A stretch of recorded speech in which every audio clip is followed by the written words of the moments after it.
Hola, ¿qué tal? ¿Cómo están? Bienvenidos a otro episodio de Código Abierto, modo feria. Hoy nos visita el prestigioso penalista Gastón Marano.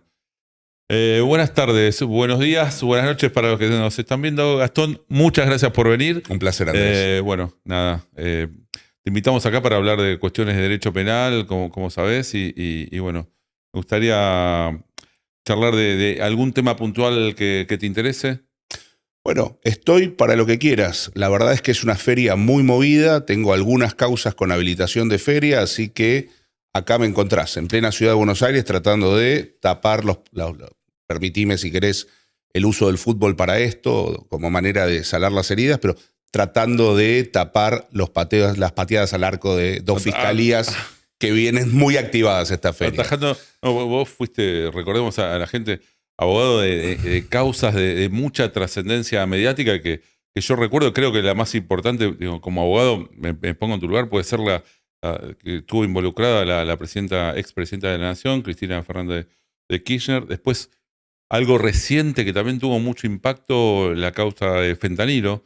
Sí, sin duda. La causa del presidente de San Lorenzo, recordás ese video en donde se investigó que se guardaba $25.000 en un bolsillo. Sí.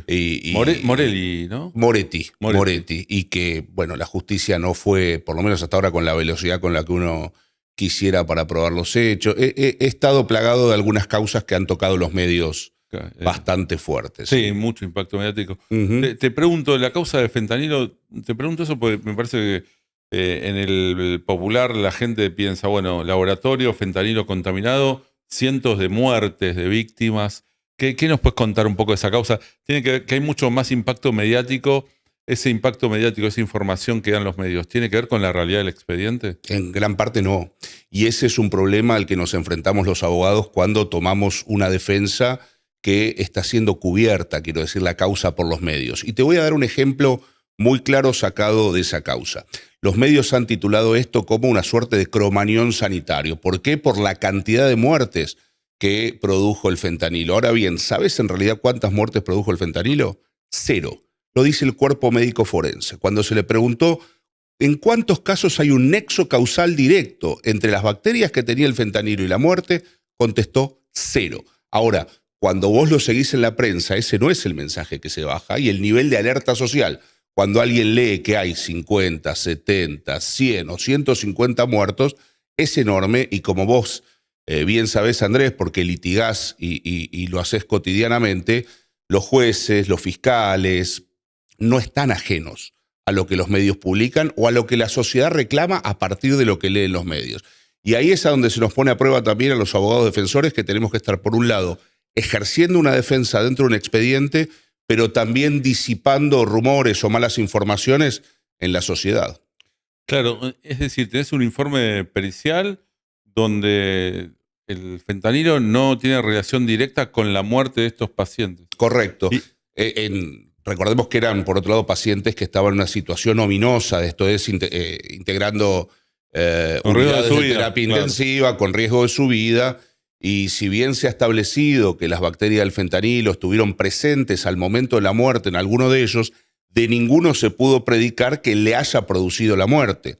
Es decir, si eso ha pasado, francamente no se ha probado en ningún caso, tal cual dice el cuerpo médico forense. Pero lo interesante de ese dato, no para ahogar en detalles de la causa, es, bueno, ¿qué dicen los medios? ¿Alguno de los medios se hizo eco del informe del cuerpo médico forense? Para nada, porque lo que es noticia no es aquello que normalmente le interesa a una defensa.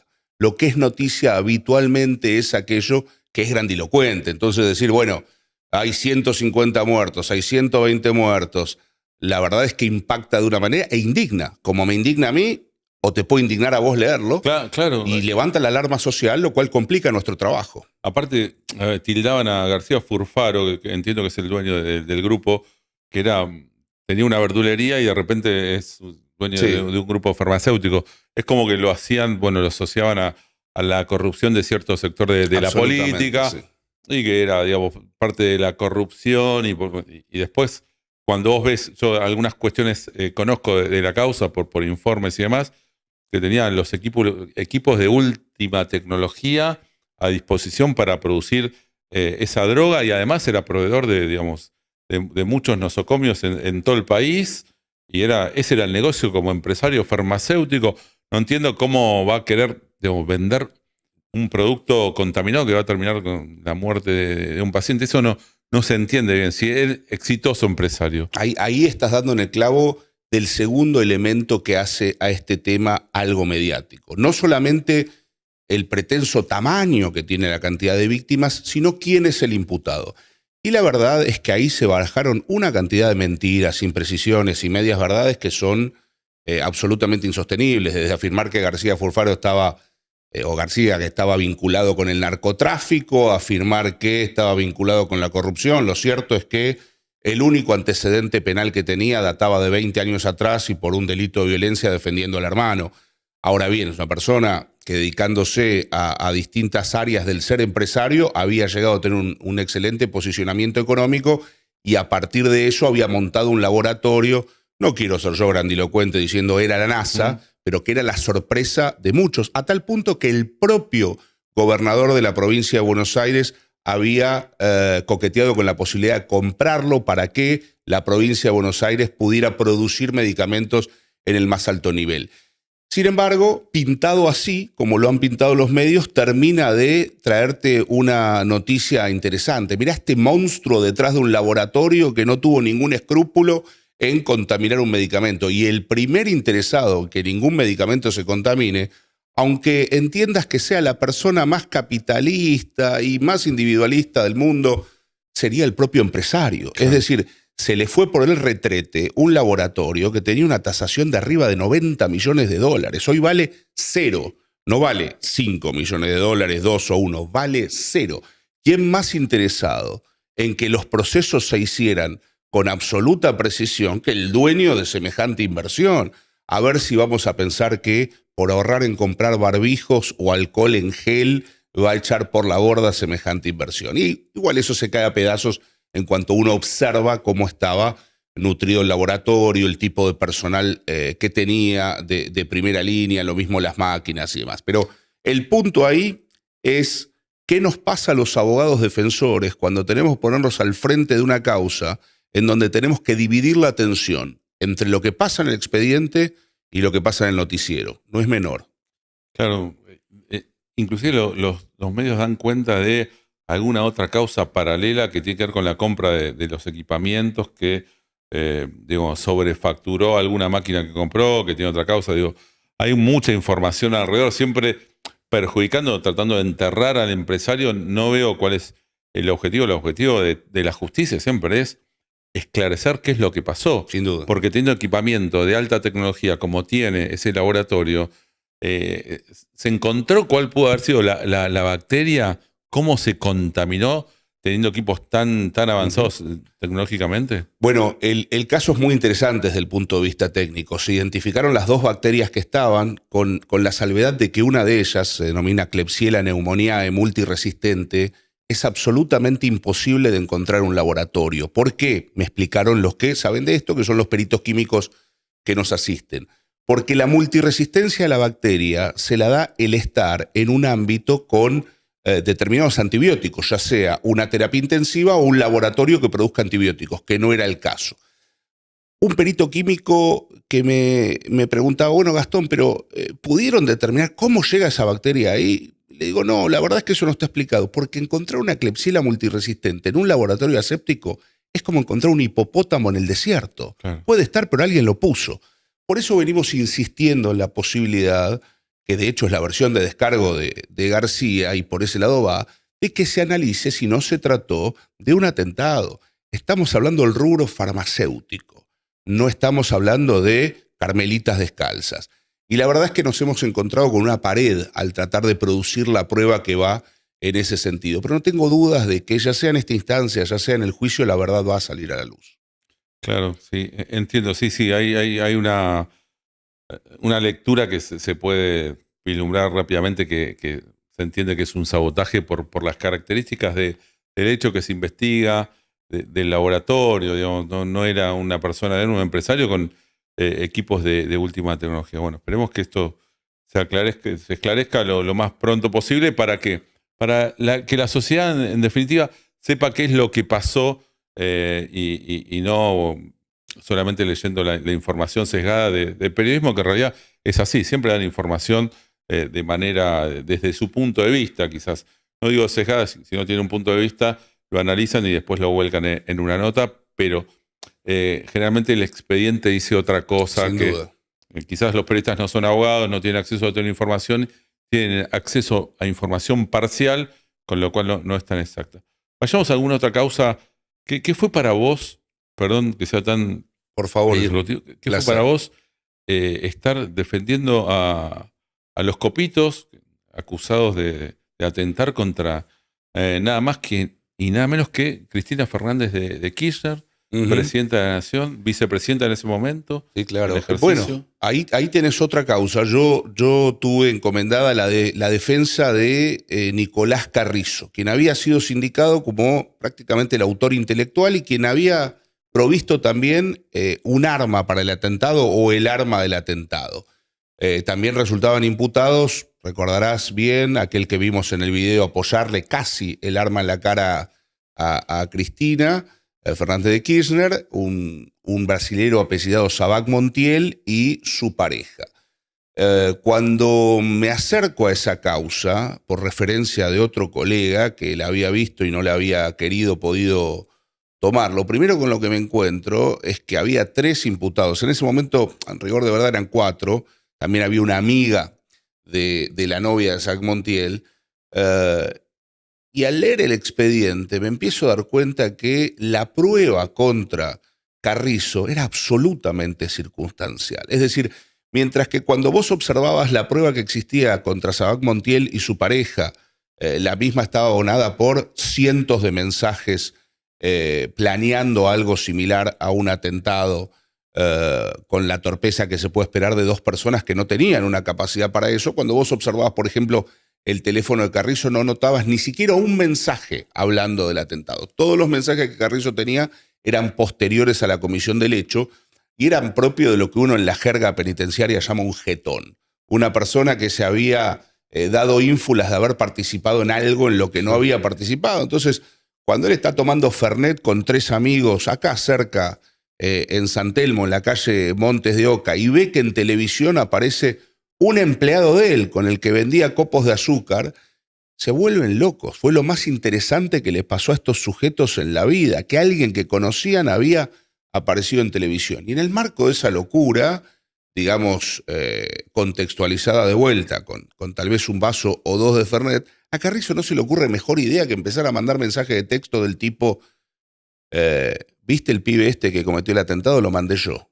O al hermano que era del Polo Obrero, así se hace política, aniquilando a alguien. O a una chica que le gustaba, viste que yo no era tan blandengue, cuando tengo que hacer las cosas actúo, al pibe lo mandé yo. Claro, cuando la justicia toma ese teléfono, dice, acá tengo la cabeza del atentado. Y esos mensajes le costaron 3 años de vida, porque toda la instrucción, más de un año de juicio, con casi 200 testigos, fue lo que hizo falta para que demostremos su inocencia y terminó absuelto. Ahora, cuando te toca una causa así, te viene de algún lado, verdaderamente te das cuenta por qué importamos los abogados. Es la causa de manual, en donde está el sujeto frente a un Estado omnímodo que lo quiere pasar por arriba, porque a Carrizo lo querían matar todos. Digo, los kirchneristas, los antikirchneristas, todos repudiaban el atentado y prácticamente al unísono pedían que lo coloquen en una picota en la plaza pública y lo azoten hasta que muera. Faltaba eso. Hicieron falta 3 años para forzar al sistema a reconocer que se había equivocado y que había mantenido privado de la libertad por 3 años a un sujeto inocente, que ahora volvió a su vida, volvió a la venta de copos de azúcar, pero es una vida que nunca va a ser la misma, porque vos lo sabés, te dedicás al derecho penal, cuando alguien pasa una estadía larga en la cárcel hay cosas de las que no se recupera del todo. 4 años detenido por... Poco más de 3 años. Por jetón, Por jetón, por pavote. Él utilizó 4 veces, en sus palabras finales, la palabra pelotudo. Eso es lo que fui, dice. Ahora, yo entiendo que alguien pueda tener un exceso retórico producto del Fernet y la emoción de una situación que lo excede. Pero la justicia tiene que ser más seria antes de quitarle la libertad a alguien. especialmente cuando, estaba frente a un sujeto que no tenía ninguna capacidad de fuga, vendía copo de azúcar y ninguna capacidad de entorpecer investigación alguna, que ya había sido entorpecida por el propio Estado. Recordemos que el celular de Sabac Montiel, por una suerte de combustión espontánea, explotó en las manos de un perito que puso la Policía Federal Argentina a analizarlo. Claro, claro. Ahí estaría toda la prueba real de...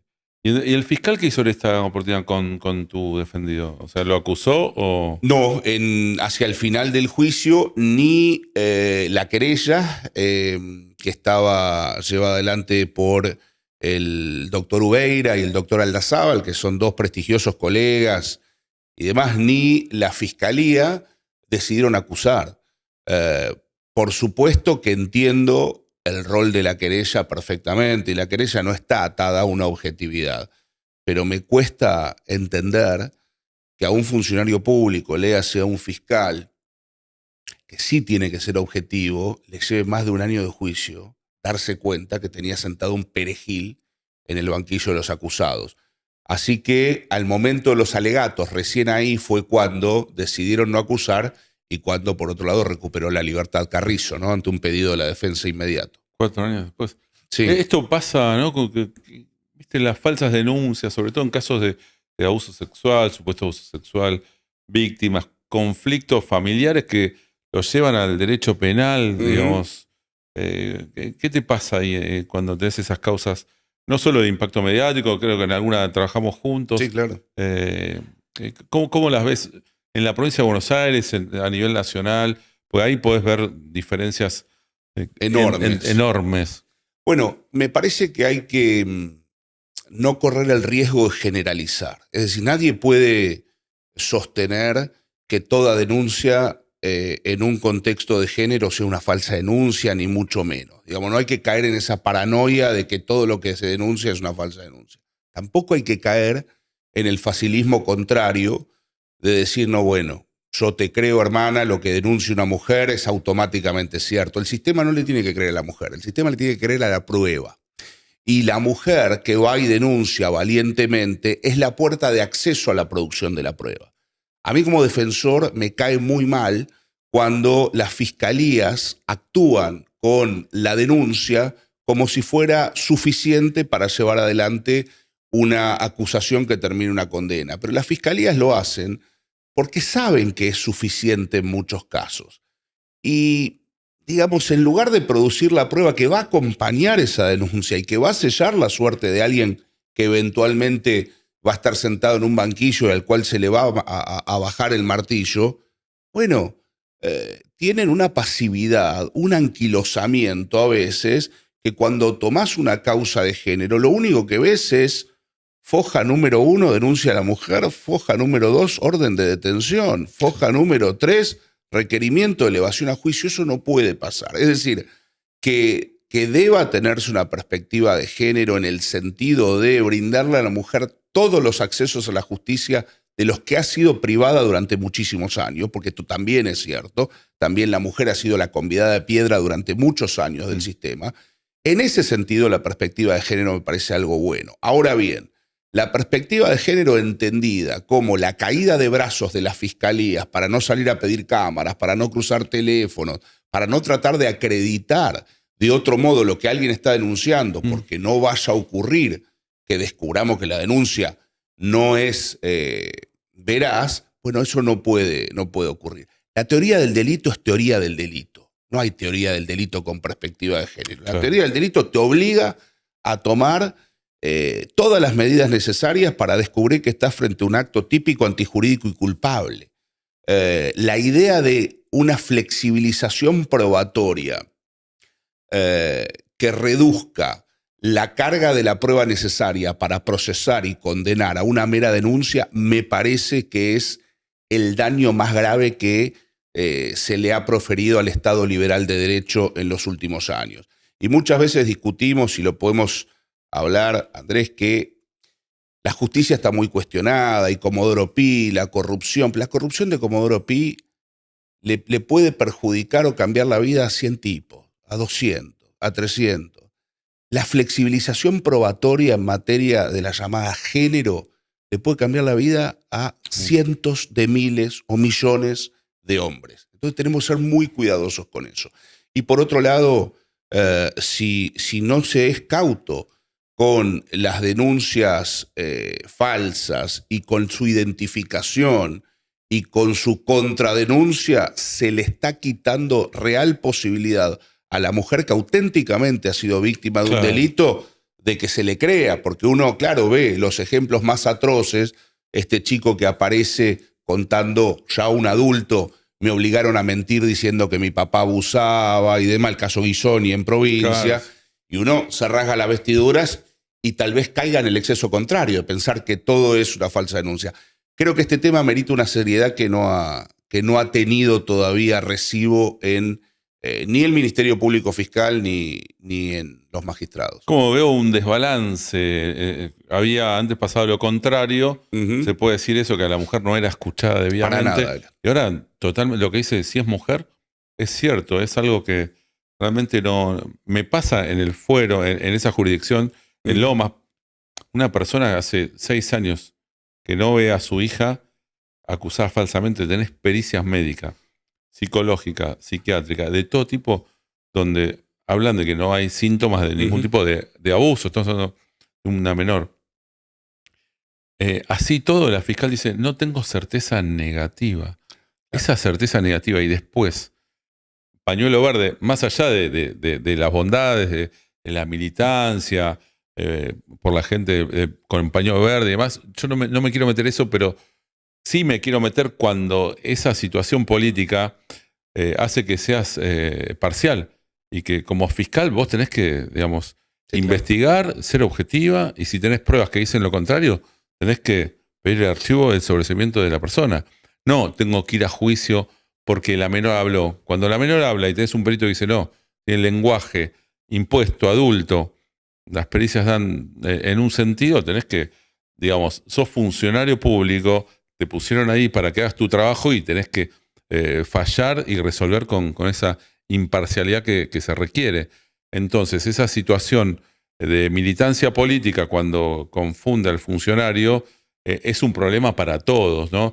Esta persona se le arruinó la vida y hace 4 o 5 años que no ve a su hija de 2 años, donde se dijeron un montón de barbaridades en expediente que no están probadas, y ahora todavía está esperando un juicio sin ver a la hija. Es algo que me parece que... Un daño irreversible, porque esos años no se recuperan, son formativos para la criatura. Esto pasa en parte porque a veces se llevan al sistema penal discusiones que no son estrictamente penales, pero que se las formatea de modo penal para obtener un resultado rápido, ¿no? Porque una denuncia penal tiene un peso, una inmediatez que otras ramas del derecho no tienen. Y es una muerte en vida para un padre o para una madre no poder estar en contacto con un hijo, si es un padre o una madre amorosos. Ahora, el sistema también tiene una trampa, y la trampa es la siguiente, y hay que decirlo. Los jueces, muchas veces también los fiscales, tienen miedo de decir, bueno, ¿sabes qué? La prueba no acompaña, yo voy a archivar esta denuncia. O la prueba no acompaña, yo voy a absolver a esta persona acusada de algo atroz. Tienen miedo porque a veces la presión social que se cuela por las rendijas de las ventanas de los juzgados los hace pensar, che, ¿no será lo último que hago firmar esta absolución? Porque nunca persiguieron a un juez por firmar una condena. Si los persiguen por algo es por firmar absoluciones. Claro. Y la verdad es que vos tenés mucha razón.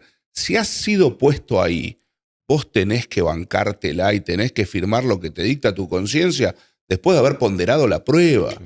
Y si eso pone en juego tu cargo, pues bien, lo siento mucho, es el difícil trabajo que te ha tocado ser magistrado. Claro.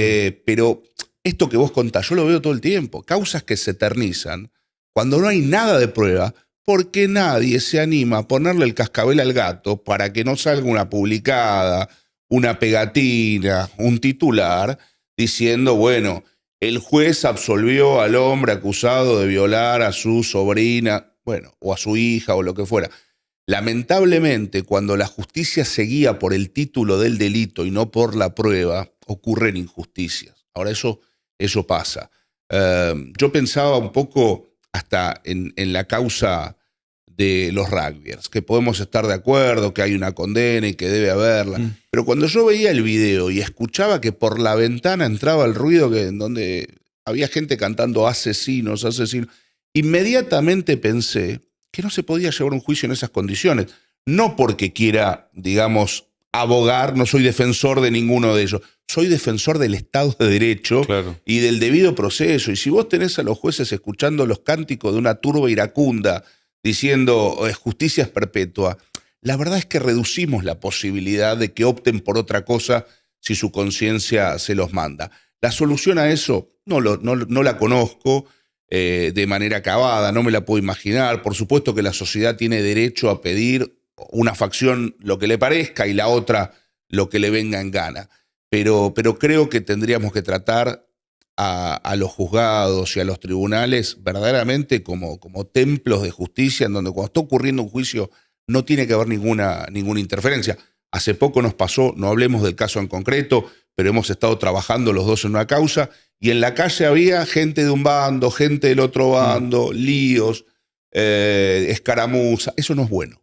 Yo creo que no es bueno. No es bueno que lo vea el juez, no es bueno que lo vea la fiscal, no es bueno que lo veamos los defensores. Creo que tenemos que preservar siempre que todo sea lo más aséptico posible cuando estás ahí adentro, ¿no? En un juicio oral, porque si no aumentás la posibilidad de un injusto, para un lado o para el otro. Claro, ¿y cómo hace? ¿Qué soluciones se te ocurren para tratar de ver esto? El caso de los rugbyers, donde son de un pueblo, de Dolores, una ciudad y demás, viven ahí las personas, es muy difícil esos magistrados que tengan que fallar en contra de lo que dice el pueblo, ¿no? Claro. Porque la verdad que es algo. Después se tienen que ir a hacer su vida a su casa.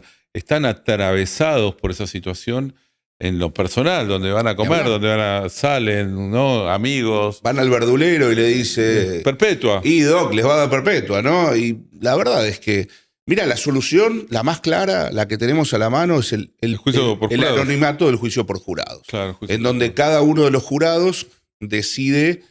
producto de su conciencia, no sabemos qué votó cada uno, no sabemos qué deliberaron, conocemos un resultado. Me parece que causa pública más juez técnico igual injusticia, casi siempre. Ahora, por supuesto que uno podrá tener más o menos críticas respecto al juicio por jurado. Con todas las críticas que he escuchado, ninguna supera los beneficios que trae el juicio por jurado. Y yo no compro esto de que, bueno, no, el jurado como no está formado en derecho, lo pueden llevar para un lado, para el otro. No hay que subestimar a la ciudadanía y me parece que cualquier ciudadano está en igual o mejor condición que un juez para determinar hechos. Porque recordemos que lo que el jurado determina son hechos. Sentido común, con lo que se le presenta, sin presiones, porque en definitiva hay una forma de anonimato en ese jurado. Así que yo creo que la mejor vacuna contra eso, especialmente en las causas públicas, es el juicio por jurado. Yo en el juicio en el atentado contra Cristina Fernández de Kirchner abrí pidiendo eso. Lamentablemente nuestro código nacional no lo contemplaba y por supuesto me lo tiraron por la cabeza. Pero fue más que una petición con deseo de que me den la razón. La verdad que una postura de principios antes de comenzar el debate diciéndole a los jueces me gustaría que no tuvieran que tomar ustedes una decisión en esto porque sé que van a estar vapuleados por opiniones de distintos lugares. Afortunadamente en ese caso se llegó a una absolución igual. Pero creo que el juicio por jurados es algo por lo que tenemos que necesariamente pelear. Y lo otro es un poco lo que estás haciendo vos con este programa, lo que se hace con la difusión. Tenemos que lograr que la sociedad entienda por qué es importante tener un debido proceso. Claro. Y que el debido proceso es importante, especialmente cuando te cae antipático el imputado. Cuando te cae mal el imputado y el delito que le están tirando por la cabeza. Es como la libertad de expresión. Solo es importante cuando te cae mal lo que el otro dice. Si no, no te hace falta la libertad de expresión. Bueno, el debido proceso es algo que nosotros tenemos que defender a rajatabla. ¿Y cuántas veces escuchamos la chicana como vos defensor? Che, pero vos defenderías un violador y después te la y a Hitler lo defenderías también. Ah. Y en definitiva lo que uno hace es cumplir un rol en un sistema que cree mejor que el sistema que había antes. ¿Que cuál era? El de juicios sumarísimos, ejecuciones en la plaza sin debido proceso. El foco yo no lo pongo nunca como abogado defensor en quién estoy defendiendo, sino en el qué estoy defendiendo. Estoy defendiendo un sistema que creo que es más justo que la barbarie. Y creo que los abogados defensores somos ese último valladar antes de la barbarie. Y los templos de justicia son los que tienen que poner un coto a muchas veces el ansia de venganza de la gente y decir, no, esperen, vamos a contemplar la prueba y vamos a tomar una decisión. Somos los abogados los últimos guardianes de eso, porque nosotros, Andrés, a diferencia de los jueces y a diferencia de los fiscales, no le tenemos miedo a nadie. No tenemos miedo a perder ningún empleo. Claro. Si no lo hacemos nosotros, abogados defensores, poner el grito en el cielo cuando se están violando derechos y garantías no lo va a hacer nadie. ¿Qué opinás hablando de todo el cambio de la justicia, de esta situación, el nuevo código, de la implementación del nuevo código federal? A ver, me parece mejor que lo que tenemos, no tengo ninguna duda. Sus intentos de implementación desnudan lo que es el querer abrazarse un pedazo de poder, particularmente en Comodoro Pi. Vos fíjate la cantidad de veces que se ha pospuesto la implementación, y la razón de eso es que es un código que desplaza el poder de jueces hacia fiscales y hay mucha gente renuente a que eso ocurra. Creo que un sistema verdaderamente adversarial es el camino correcto. Creo que no podemos seguir teniendo un sistema en donde mi adversario sea el juez. Es decir, en el sistema actual, cuando el juez no delega la investigación por el 196 al fiscal, vos litigás contra el juez. Es una cosa increíble. Me pasa en la causa del fentanilo, pero me pasa en muchas otras. El fiscal es un convidado de piedra, la instrucción la mantiene el juez traza sus teorías del caso, sus hipótesis, selecciona qué prueba ofrecida o no por las partes, habilita y no habilita para confirmar su propia hipótesis. Aunque el juez sea honesto, no deja de ser un ser humano con un sesgo de confirmación de sus propias ideas. Me pasó hace una semana un caso también de abuso sexual, algo muy raro, lo que es el cruising, bueno. Súper raro el caso de laboratorio, y me sorprendió que el juez instruye, juzga totalmente, hace todo. El fiscal nada. Se pone la capucha y es el verdugo también. Sí. Falta eso. No, y el fiscal, en el caso de la excarcelación, ¿viste? El fiscal acompaña, el juez no, nada. O sea, estaba investigando, juzgando, haciendo todas las veces, y parecía algo retro. Por eso es muy raro verlo ahora. No es habitual. Casi todos están delegando, el fiscal investiga y el juez, digamos, garantiza los derechos, es el que en definitiva resuelve. Claro. Y me parece lo más imparcial que tiene el sistema. Por eso está bueno. También lo que veo que rescato de la implementación del nuevo Código Federal es la solución alternativa de los conflictos penales. Que eso me parece, no sé cómo les vos, la reparación económica cuando se trata de cuestiones patrimoniales, donde la última ratio, digamos que la justicia penal actúe como una condena, cede ante esta situación de reparación integral. ¿Cómo lo ves? A mí me gusta y no me gusta. Es decir, el sistema por el que opta es un sistema más encorsetado que el del Código Penal, leyendo el 59, inciso sexto, que es más amplio, porque el sistema del Código Nuevo te limita esa posibilidad a delitos patrimoniales sin grave violencia sobre las personas, así lo dice. Sí. Con lo cual, me parece que excluye un sinnúmero de casos, no patrimoniales básicamente, que podrían tener adecuada atención a través de una solución alternativa. Dicho eso,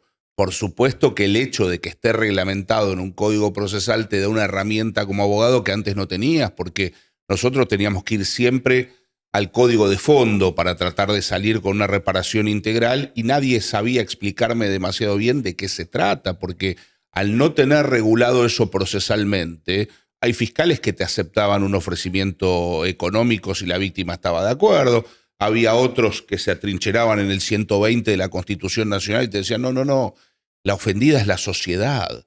Usted, aunque le pague a esa víctima, esa es una de los 47 millones que yo defiendo. Y viste, se le desdibujaba la toga y la S de Superman a esos fiscales que se colocan en lugares realmente increíbles, digamos, una representación omnímoda de 47 millones de personas. Entonces, bueno, que esté reglamentado es un paso en el sentido correcto. Me parece que deja fuera delitos no económicos que, sin ser violentos, podrían estar contemplados. Pero pero desde ya que soy el primero y el último en postular que el sistema penal, entendido como sistema de pena, debe ser claramente una última ratio. Porque, a ver, ¿cuántas veces pasa que vos llegás al final de un proceso y nadie termina contento? No termina contenta la víctima, no termina contento el imputado si fue condenado. Porque muchas veces la víctima no quiere que la persona vaya presa o la embargue. A veces la víctima quiere un pedido de disculpas, a veces quiere que le devuelvan el celular y una indemnización por lo que pasó. Claro. Ahora, seguro que lo que no quiere es tener que arrastrar 3 o 4 años que te llamen en cualquier momento para ir de testigo, para peritarte el celular. Entonces, cada vez que vos abrís una ventana con una solución alternativa, bueno, estás cuidando también mejor los intereses de las víctimas. Por eso funcionó siempre mejor en provincia que en capital, ¿no? En provincia tiene hasta un mecanismo propio, que es el del ORAC, el de la Oficina de Resolución Alternativa de Conflictos, que a veces te da soluciones a temas que decís, cuestiones laborales que terminaron denunciadas, cuestiones familiares, pequeños hurtos o robos no muy violentos. Yo celebro eso. Ahora, lo que más celebro de la nueva implementación del código, cuando se dé acá, pero que se viene dando en otras provincias, es que me queda claro quién es mi oponente procesal, es el fiscal. Claro. Y eso es muy importante, porque, digamos, salvo cuando estás jugando al TEG, que no sabes si estás peleando contra el de la izquierda o la derecha, porque no conoces su objetivo, no está bueno no saber cuál es el objetivo del otro. Y vos mencionabas algo, los jueces normalmente delegan. Ahora, tiene una facultad cuasi monárquica. Que si quiero delego, si no quiero no delego. Hay pocos actos de gobierno que no requieran fundamentación, porque desde el derecho administrativo la naturaleza es que un acto de Estado, un acto de gobierno requiere ser fundado so pena de nulidad. Ahora ese no. Cuando quiero delego, cuando no quiero no delego. Si se me da la gana digo por el cúmulo de tareas, pero después no delego otra al otro día y no digo nada. Entonces, eso nos despierta a nosotros enormes sospechas cuando los jueces justamente no delegan. ¿Por qué de las últimas 10 causas delegó 9 y no una? Claro. Parece que esta le interesa en particular. Ahora, desaparecida esa facultad monárquica, bueno, solo queda para nosotros celebrar que quedó claro que el juez aparece como último garante de una discusión entre la tesis y la antítesis, entre el fiscal y la defensa, y ojalá sea una buena síntesis. Hoy no lo tenemos, lo vamos a tener implementado aquí que sea el Código Federal, y me parece que eso es lo más celebrable de todo lo que trae esta nueva normativa. En provincia, para la gente que no sabe derecho y demás, sí. En provincia funciona así. Tenés un juez de garantías y un fiscal que investiga, que lleva adelante la investigación, que puede ser acompañado también de la querella. Claro. Y el juez de garantías controla que, digamos, se garantiza todos los derechos, que no se vean, rotos sus derechos y las normas de un procedimiento. Claro. Contame de la profesión, alguna cosa que quieras destacar para los chicos que quizás nos están viendo, que les gusta el derecho penal, que están estudiando. ¿Qué es lo que más te gusta del derecho penal? Bueno, a ver, yo te puedo decir primero lo que más me gusta es ser abogado y después lo que más me gusta del derecho penal, porque la verdad es que fue una decisión que vino en 2 tiempos. Yo primero supe que quería ser abogado y me llevó mucho tiempo más saber que quería ser penalista. Si están mirando estudiantes, si están mirando personas que todavía están decidiendo qué estudiar, o si están mirando abogados recibidos pero que no encontraron cómo laburar y vivir de esto, que no es para nada fácil, lo que les digo es, den para adelante, es la mejor profesión del mundo, no tengo ninguna duda. El nivel de libertad que tenés como abogado, hackeás al sistema, haces lo que quieras, no te vas a aburrir nunca. Te querés dedicar a administrar consorcios como abogado, lo podés hacer. Querés sacar gente de la cárcel, lo podés hacer. Querés resolver conflictos familiares, lo podés hacer. Querés renunciar a la grandeza que te da el título y ser juez o fiscal, también podés, digamos, ¿no? O notario. Es maravilloso el poder que te otorga el ser abogado. Yo me orienté, me especialicé en la Universidad de Buenos Aires en Derecho Público, en particular en Derecho Internacional. Trabajé muchos años para el gobierno de los Estados Unidos y en ese trabajo tenía a mi cargo 2 cuestiones jurídicas muy concretas: las restituciones internacionales de menores y las extradiciones. Así que tuve que aprender para hacer extradiciones mucho de derecho penal. Y con eso vino un enamoramiento por el derecho penal que no desapareció hasta hoy en día, y hoy es primariamente lo que ejerzo. En el estudio hay algunas otras áreas y demás, pero en lo que me involucro de lleno es en el derecho penal. ¿Por qué? Y porque me parece que te muestra la forma más desnuda de lo que es el Estado cuando irrumpe en la vida de las personas, de manera violenta y desconsiderada. Les patea la puerta, les saca los bienes y les saca lo más importante que tienen, que es la libertad. Y un penalista, me parece que de todas las ramas del derecho, es el que más inmediatamente nota un cambio con su acción. Vos de la noche a la mañana le devolviste la libertad a una persona.